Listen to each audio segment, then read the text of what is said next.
In digital Marathi, जनतेच्या हक्काचं व्यासपीठ। लोकसभा निवडणुकीच्या पार्श्वभूमीवर भिवंडी लोकसभा मतदारसंघाचे उमेदवार कपिल पाटील तथा मुरबाड विधानसभा मतदारसंघाचे आमदार किसन कथोरे यांनी बदलापूर रेल्वे स्थानकाचा दौरा करत रेल्वे प्रवाशांशी संवाद साधला। यावेळी कपिल पाटील यांना रेल्वे स्थानकाच्या बाहेर असलेल्या रिक्षा चालक संघटनेने पाठिंबा दिला असून रिक्षा स्थानकाची मागणी पुन्हा बोलून दाखवली। तसेच यानंतर सकाळी कर्जत मुंबई लोकल जी 10.18ला बदलापूर रेल्वे स्थानकातून सुटते या रेल्वेने प्रवास करणाऱ्या प्रवाशांशी खासदार व आमदार यांनी चर्चा केली।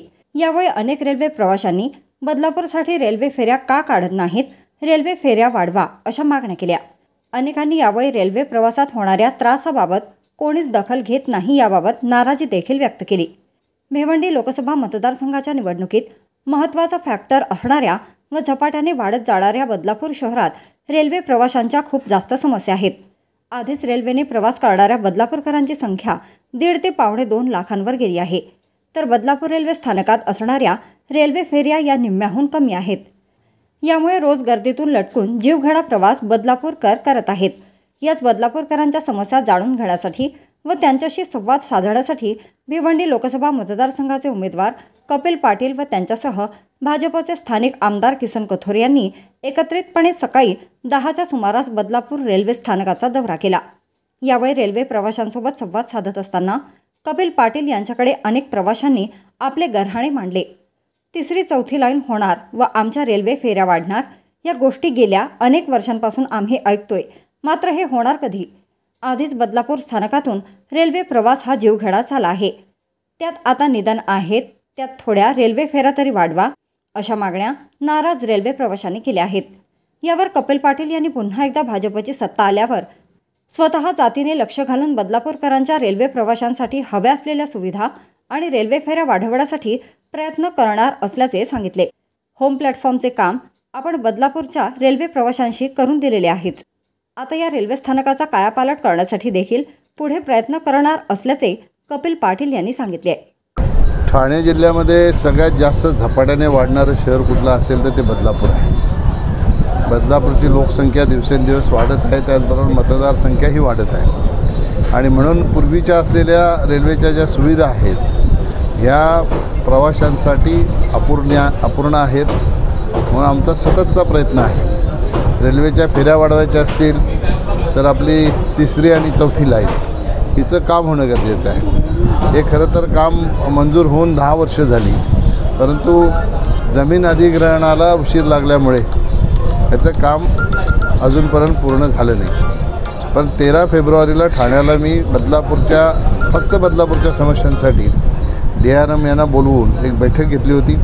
बदलापूरचे काही सहकारी रेल्वे प्रवासी संघटनेचे लोकही त्यामध्ये उपस्थित होते आणि त्यावेळेला त्यांनी शाश्वत केलेलं आहे की 2026पर्यंत तिसरी आणि चौथी लाईन हिचं काम पूर्ण करून बदलापूरला फेरा वाढवण्याचं निश्चितपणाने त्यावेळेला आपल्याला शाश्वतपणाने काम करता येतं। आमच्या भगिनींची ही मागणी आहे की स्पेशल इथून महिलांसाठी ट्रेन चालली पाहिजे।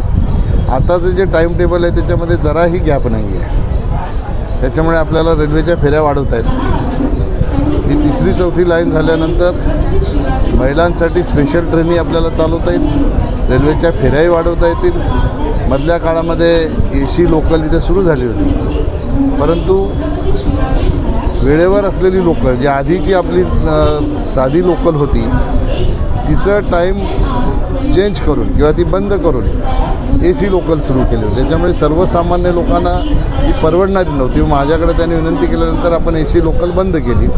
आता पुन्हा AC लोकलची मागणी बदलापूरकरांनी केलेली आहे।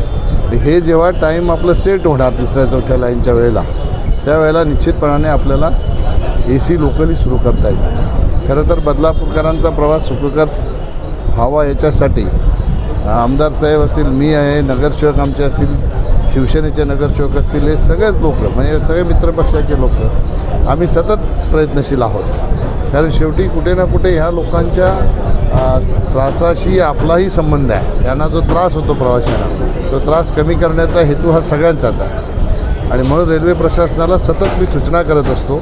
रेल्वे प्रशासन त्याप्रमाणे जे काम मंजूर आहे ते काम तातडीने करण्याच्यासाठी पुढाकार घेऊन ते काम करत असते। जसं होम प्लॅटफॉर्मचं काम आपलं झाल्यानंतर बऱ्याचशा प्रमाणात प्रवाशांना या ठिकाणी सुविधा निर्माण झाली. आता आपण बघतो होम प्लॅटफॉर्मवर गाडी आलेली आहे आणि ते लोकार्पण झाल्यामुळे प्रवाशांनी थोडंसं समाधान व्यक्त केलेलं आहे. पण अजून काही ज्या समस्या आहेत त्या समस्यांचं निराकरण निश्चितपणाने लवकरात लवकर केलं पाहिजे, जेणेकरून प्रवाशांना सुखकर प्रवास करता येईल. आता इथे काम सुरू असल्यामुळे काही प्रमाणात थोडंसं डिस्टर्बन्स येत असेल.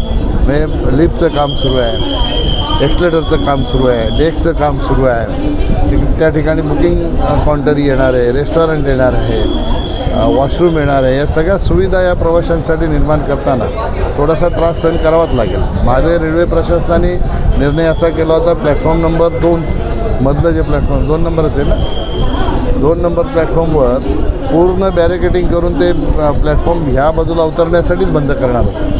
पण रेल्वे प्रशासनाला मी सूचना करून ज्या ठिकाणी लिफ्ट आणि एक्सलेटर येणार आहे तेवढा पुरताच पोर्शन बंद करावा आणि बाकीच्या प्रवाशांना तो उतरण्यासाठी व्यवस्था व्हावी. रेल्वे प्रशासनाने ते मान्य केलं आणि आता आपण बघतो त्याप्रमाणे या ठिकाणी सुविधा सुरू आहेत. निश्चितपणाने मी आता येत असतानाही आपल्या एका सहकार्याने खरं म्हणजे राजकारण हा विषय नाहीच आहे, विकास हा विषय. विकासाच्या माध्यमातून आम्ही हातात हात घालून दोघेही काम करत असतो. आणि निश्चितपणे जो या मतदारसंघातला विकास आहे त्याला वेगळ्या प्रकारची दिशा देऊन आम्ही एक वेगळ्या प्रकारचं विकासाची मॉडेल इथं तयार करून दिलेली आहेत. मग रेल्वेचे प्रश्न असतील, शहरातले पाण्याचे प्रश्न असतील, MSCBचा सुद्धा प्रश्न असेल किंवा मोठे मोठे जे प्रश्न आहेत यावर नेहमी आम्ही बरोबरीने काम करतो आणि त्यामुळे निश्चितपणे या वेळेला निश्चितपणे हॅट्रिक होणार आहे, त्याच्यामध्ये काही अडचण राहणार नाही.